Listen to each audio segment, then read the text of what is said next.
Hello, my name is Bethany Souza, and I teach high school math.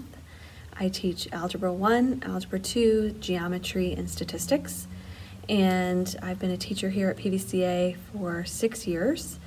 And I actually started my teaching career in public school. And I'm very thankful to be here, being free to teach about God. And I'm also a graduate of Pvca.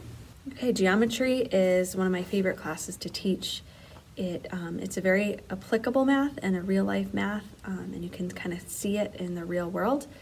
And so we spend a lot of time talking about that and how God created the things in our world, and we can make those types of connections. Something I'm implementing for all my classes this year is called the flipped classroom. And with the flipped classroom model, what I'm doing is I'm switching the order of what I'm doing in class and what students are expected to do at home for homework.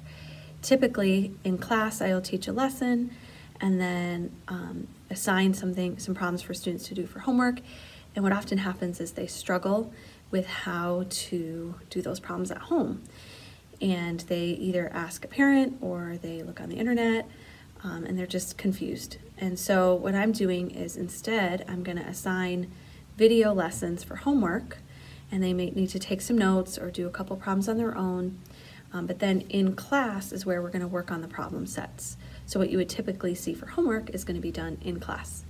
And what that allows me to do is work on number 1, productive struggle, and number 2, growth mindset.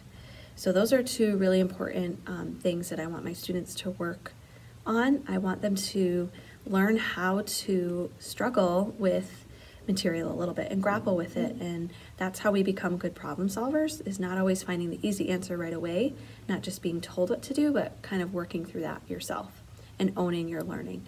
And growth mindset simply means that you don't have to be defined as a math person or a not math person. So maybe you feel like you've maybe been not a math person for a long time, but I'm here to kind of help encourage students to know that they can get better at it. It's a skill that they can practice, and that the more they practice, the better they will become. So if you have any questions about any of those things, just let me know.